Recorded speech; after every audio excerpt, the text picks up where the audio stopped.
Hi hello नमस्ते, मी पूजा. मी आणि बरंच काही या यूट्यूब चॅनलवर तुम्हा सगळ्यांचं अगदी मनापासून स्वागत करते. आज मी तुम्हाला एक हेल्दी रेसिपी दाखवणार आहे. आता तुम्हाला वाटेल ब्रेड आणि हेल्दी रेसिपी कशी काय, तर ते पुढे तुम्हाला समजेलच. इथे मी व्हाईट ब्रेड घेतलेला आहे. तुम्ही या व्हाईट ब्रेडऐवजी ब्राऊन ब्रेडसुद्धा वापरू शकता. जो गव्हाचा येतो ना, तो ब्रेड तुम्ही इथे वापरलात तरीसुद्धा चालणार आहे.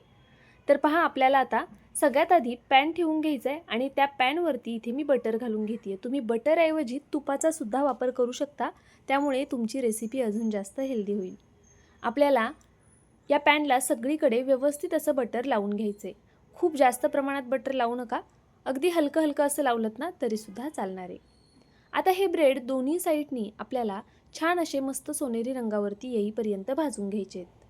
आपल्याला ब्रेड थोडे असे कडक हवेत, कुरकुरीत हवेत, त्यासाठी गॅस बारीकच ठेवायचा. बारीक गॅसवरती याला निवांत होऊन द्यायचं, म्हणजे मग ब्रेड छान असे कुरकुरीत होतात. तर पहा, मी आता हे पलटी करून घेते आहे. अगदी याच पद्धतीने दोन्ही साईडनी मी ब्रेड छान असे भाजून घेणार आहे आणि त्यानंतरनं एका प्लेटमध्ये आपण हे ब्रेड काढून घेऊया. तर पाहू शकता, या रंगावरती मी हे ब्रेड भाजून घेतलेले आहेत. आता मी याच पद्धतीने बाकी उरलेले सगळे ब्रेड अशाच पद्धतीने भाजून घेणार आहे आणि मग त्यानंतरनं पुढची कृती करायला घेऊयात.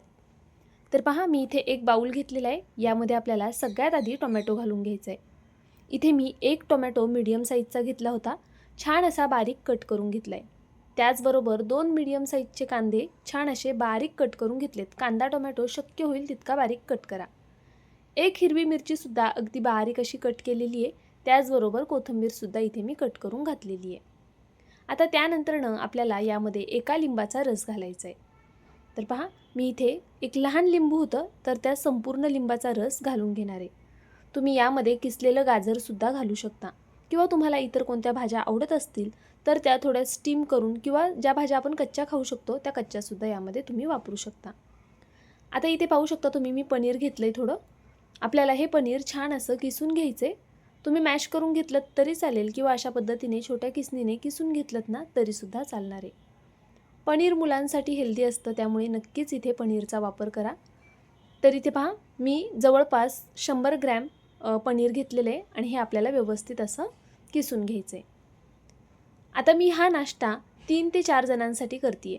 तुम्हाला किती जणांसाठी हा नाश्ता करायचा आहे त्यानुसार तुम्ही साहित्यांचं प्रमाण कमी जास्त करू शकता. तर पहा, इथे आपलं संपूर्ण पनीर अशाच पद्धतीने किसून झालेलं आहे. आता यामध्ये आपण पुढचे जिन्नस ॲड करूया. यामध्ये फार काही मसाले वगैरे लागणार नाही आहेत आपल्याला, त्यामुळे यातनं तुम्ही वेगवेगळे मसाले ॲड करू नका. जर तुम्ही वेगवेगळे मसाले यामध्ये ॲड केलेत ना, तर कदाचित तुमच्या रेसिपीची जी टेस्ट आहे ना मेन, ती फसू शकते. यामध्ये मी फक्त मिरेपूड घालणार आहे आणि चवीनुसार मीठ घालणार आहे. जास्त काही वापरायचं नाही आहे, फक्त मिरेपूड आणि चवीनुसार मीठ. तिखटासाठी आपण आधी एक हिरवी मिरचीसुद्धा कट करून घेतलेली आहे.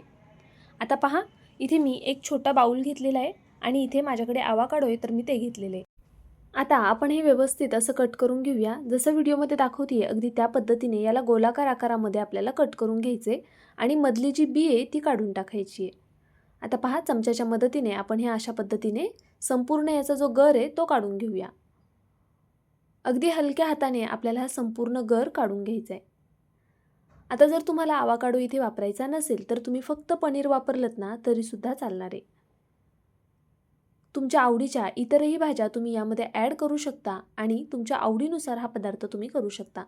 जर तुम्हाला सिमला मिरची घालायची असेल तर तीसुद्धा अगदी बारीक कट करून तुम्ही यामध्ये घातलीत तरी चालेल, किंवा जर वाटाणा घालायचा असेल तर तो थोडासा वाफळून घ्या आणि मग तो वापरलात तरीसुद्धा चालणार आहे. वाटाणा थोडा मॅश करून घाला, त्यामुळे या पदार्थाची चव अजून जास्त छान येते. पहा, याच पद्धतीने मी इथे 2 आवाकाडो अशा पद्धतीने व्यवस्थित त्याचा गर काढून घेतलेला आहे. आता आपल्याला हे छान असं मॅश करून घ्यायचं आहे. तर पाहू शकता तुम्ही, इथे मी पावभाजी मॅशरने हे सगळं मॅश करून घेणार आहे. अगदी हलक्या हाताने आपण हे सगळं छान असं मॅश करून घेऊया. तर मी इथे पावभाजी मॅशरनेच हे संपूर्ण छान मॅश करून घेतलेलं आहे. आवाकाडो घेताना असा छान ब्राऊन झालेला बघायचा डार्क रंगावरती. जर तो हिरवा असेल तर कच्चा असतो, आणि जर तो छान डार्क रंगावर असेल आणि हलक्या हाताने दाबून बघायचा, आतमध्ये थोडासा मऊ वाटत असेल तर तो व्यवस्थित पिकलेला आहे असा ओळखायचा. तर पहा, मी यामध्ये आता हे सर्व जिन्नस घालून घेतलेले आहेत आणि हे सर्व एकजीव करून घ्यायचे आपल्याला. चमच्याच्या मदतीनेच मी हे सर्व एकजीव करून घेणार आहे. छान असं जे कांदा टोमॅटो पनीर सगळ्या गोष्टी व्यवस्थित मिक्स झाल्या पाहिजे.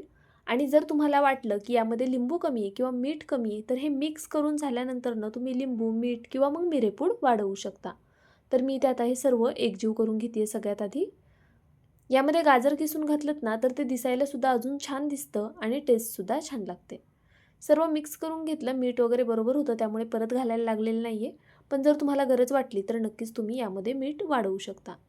आता पहा अशा पद्धतीने आपल्याला ब्रेडवरती चमच्याभर असं हे बॅटर ठेवायचे आणि व्यवस्थित छान असं सगळीकडे एकसारखं पसरवून घ्यायचे. अगदी व्हिडिओत दाखवले ना त्या पद्धतीने ब्रेडला सगळीकडे एकसारखं आपल्याला हे बॅटर लावून घ्यायचे. तर आता अशाच पद्धतीने मी इतरही ब्रेड तयार करून घेणार आहे की नाही. अगदी झटपट होणारी आणि सोपी रेसिपी. आपल्याला फक्त ज्या भाज्या तुम्हाला घालायच्या आहेत त्या चिरून घ्यायच्या आहेत आणि त्यानंतरनं हे सर्व साहित्य एकजीव करून ब्रेड छान असे परतवून हे एकसारखे असे लावून घ्यायचे आहेत. तुम्हाला हवं असल्यास तुम्ही यावरती दुसऱ्या ब्रेडची स्लाईससुद्धा ठेवू शकता. पण मी याच पद्धतीने सगळे ब्रेड करून घेणार आहे. सिंगल ब्रेडचंच आपण हे टोस्ट करून घेतलेली आहे. पहा आता हे झालेलं आहे. आपण साईडला ठेवून देऊया. आणि हे करून ठेवायचं नाही आहे, बनवल्यानंतर लगेचच खायचं आहे. नाहीतर मग काय होतं, वरती जे आपण मिश्रण लावले ना त्यामुळे ब्रेड हळूहळू थोडासा मऊ होतो. त्यामुळे हे बनवल्या बनवल्या लगेचच खायला घ्यायचं आहे. तुम्हाला जर ही रेसिपी आवडली असेल तर नक्कीच व्हिडिओला एक लाईक करा. मित्रमैत्रिणींमध्ये शेअरसुद्धा करा.